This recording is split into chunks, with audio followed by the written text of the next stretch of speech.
Hello, my dear community. Hello, everyone. Welcome to today's Limitless live session. I'm so honored to be here with you today because today I'm talking about a topic that sits at the heart of our human experience. I started the topic of spirituality yesterday, and I hope you tuned in. As I will go through that topic throughout this month, I want to tie in spirituality and spiritual growth to happiness. Not the fleeting kind happiness, not the Instagram highlight reel version, but real soul leveled joy. The kind that lives inside of you, even in your hardest moments. And to help us explore this today, I want to learn it from one of the most profound, inspiring books I've ever read in my entire life. And if you guys know me enough, you know that I am a reader. I read so many books. This particular book really caught my attention. It's a book called The Happiest Man on Earth. And it's written by a Holocaust survivor, Eddie Jaku. But before I dive into this incredible story, I want to set the stage for something that often forgotten. Happiness is a spiritual practice. And this is why I want to tie this into spirituality. Across all the Buddhist teaching, even Stoic philosophers, and even modern philosophy, we see the same message repeating. Happiness is not a result of a circumstance. It's not a result of what someone does or doesn't do to you. It's a result of clarity, intention, but most important, your inner alignment. So let's start by looking at spiritual truth. Your beliefs shape your reality. And I will go over beliefs in a couple of live sessions. I do have something that I'm writing about beliefs and how it can really, truly shape your reality, shape everything in your life. Your mind is like a filter, it colors everything you see. If your beliefs are rooted in fear, in lack, or in comparison, even beautiful moments won't feel like enough. But when your beliefs are rooted in love, in presence, in purpose, you begin to see happiness everywhere. The mind is everything. What you think, you become. Spirituality invites us to become the watchers of our mind. Spirituality invites us to notice the thoughts that limit us and to choose again. This is mind mastery. And it's not about control. It's about awareness and choices. How many times do we hear people say, I'll be happy when? I'll be happy when I'll find my mate. I'll be happy when I get that job. I'll be happy when, complete the sentence. The truth is, you won't be happy unless you're happy with what you have right now, at this moment. Life doesn't give us what we want. Life gives us what we need. So I want to go back to Eddie Jaku's story. Because this book, and I read a lot of books about Holocaust survivors, and it's incredible on how their mindset is still held strong and they're still happy with life, even though they went through so many hard times. This is the way you master your inner freedom. So I want to briefly introduce Eddie Jaku to you. He was born in 1920 in Germany. And he was so proud to be a German, not so much acknowledging being a Jew, but more of being a German.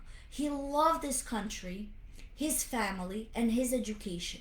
So there's a side story to this. His father was really proud of being German, but when things started being bad for Jewish people, he paid money to send his son to school for education, far away from home. But then, while he was in school, obviously he didn't know a lot that's happening, and his life changed when Hitler rose to power. Eddie, being a Jew, being Jewish, was suddenly seen as an enemy in the only home that he had never ever known. He was expelled from school, he was imprisoned, he was sent to concentration camps, and he was endured unspeakable horrors.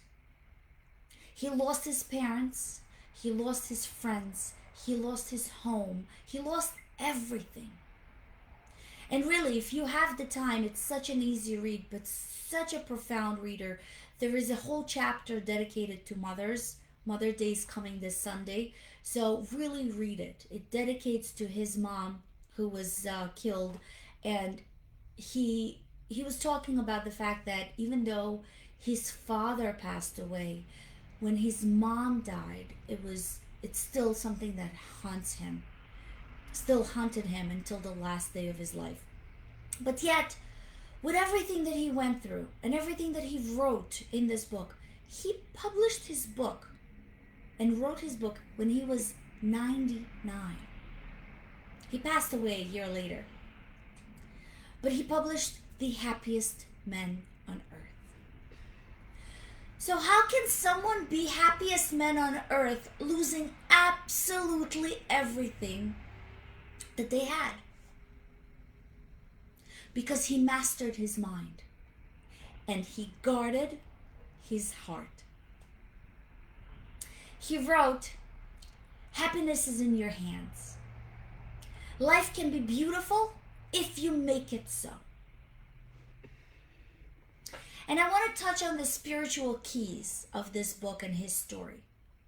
I want to show you how Eddie's story mirrors the spiritual principles that we've been talking about.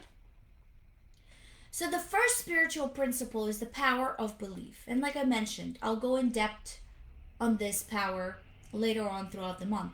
But Eddie chooses to believe that life was still worth living, even when all signs point to despair. The belief become his spiritual anchor. You can choose to be bitter, or you can choose to be better. In Buddhism, it's called the right view. In psychology, it's called the growth mindset. And in everyday life, it's choosing faith over fear. And this is a very important principle. The second principle of spirituality is the practice of gratitude. Eddie survived by holding on to tiny joys. The sunrise, a smile of a friend, and even one more breath. His gratitude wasn't just a feeling, it was a spiritual discipline. When you are grateful, you don't have time to be angry. Two opposite emotions cannot exist at the same time. When you're feeling despair, count your blessings. This aligns with the Stoicism, when joy is found in appreciating what is, not craving what isn't. Appreciate what you've got right here, right now, not what you lost. Gratitude is so profound when you practice it daily. Be grateful for what you have and count your blessings. Principle number 3 is forgiveness as liberation.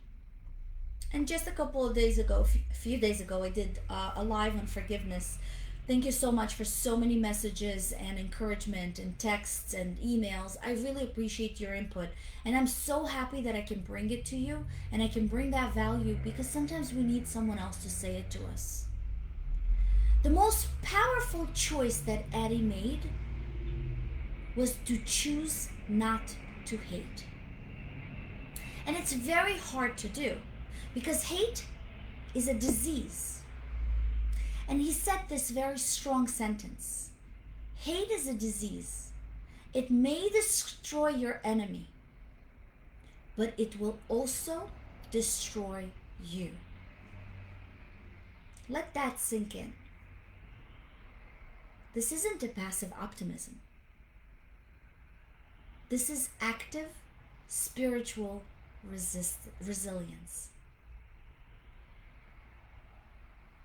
Hate is a disease. It may destroy your enemy, but it will also destroy you. Let's pause here for a second, and I want to invite you into reflection, because Eddie's message only matters if you apply it. I want you to grab a journal or just a piece of paper, or even write it in the chat. What does true happiness mean to you? Not to society, not to your friends, not to what other people say. What does it mean to you? When was the last time that you chose forgiveness over resentment? What's one small thing that you are grateful for right now? I'll write those 3 questions on the comments beneath that video. Really, think about it. It's important to know what true happiness is for you, because this is how you know what you are feeling towards it. So there are 5 spiritual lessons from Eddie Jaku. And they are not just life lessons. They are so much more than just simple life lessons. These are soul lessons. Number 1, happiness is not a result. Happiness is a decision. You don't need perfection to feel joy. You just need presence. You don't need approval of others to be happy. You don't need the love of someone else to be happy. You don't need the material things to be happy. You just need to look at what you have, look inside you, and make a decision to be happy. Number 2, gratitude. Gratitude is the foundation of peace. When your heart is full, your complaints quiet down. Be grateful and count your blessings.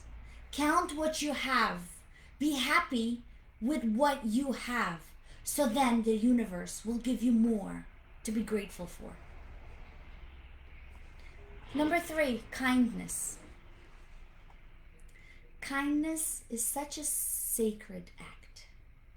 Small things are ripple in the way that you'll never fully know. Whether it's just opening the door for someone who's right behind you, throwing the garbage without actually saying, is it my turn today? Helping your loved ones with something you know they're struggling, without expecting a return. Do it because you want to do it, not because you want someone to do it, to do something else for you. Number 4, lifelong learning. I've been talking about lifelong learning for a long time. It's very important because this is your spiritual growth. Education is the path for freedom. And I'm not talking about bachelor's, master's degree, PhDs. That's not really what all education is about.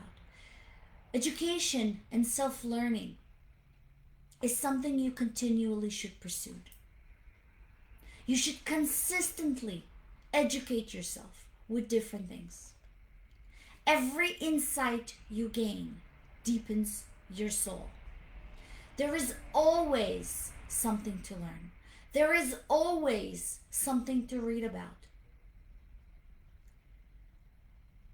And the fifth one, it's never too late to live with purpose. Eddie wrote this book when he was almost 100. What is your dream that you're still holding on? You're still holding on to it inside. It's not too late. Go and do it. Pursue it. Live with purpose. So let's talk about practical tools that you can do to cultivate that spiritual happiness. So like I mentioned already, gratitude. Gratitude is so important. Each morning, list 3 things you're grateful for, you're thankful for. Could be as simple as being in your bed, because some people don't have that.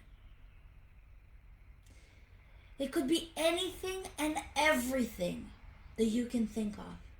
There's endless amount of things to be grateful for, even when things seem to be impossible. Meditation is very important for your spiritual happiness. Even 5 minutes a day. Train your mind towards peace. I spoke with someone this week and she told me, I can't do meditation. I can't do meditation. I can't quiet my mind. You can do anything and everything that you set your mind to.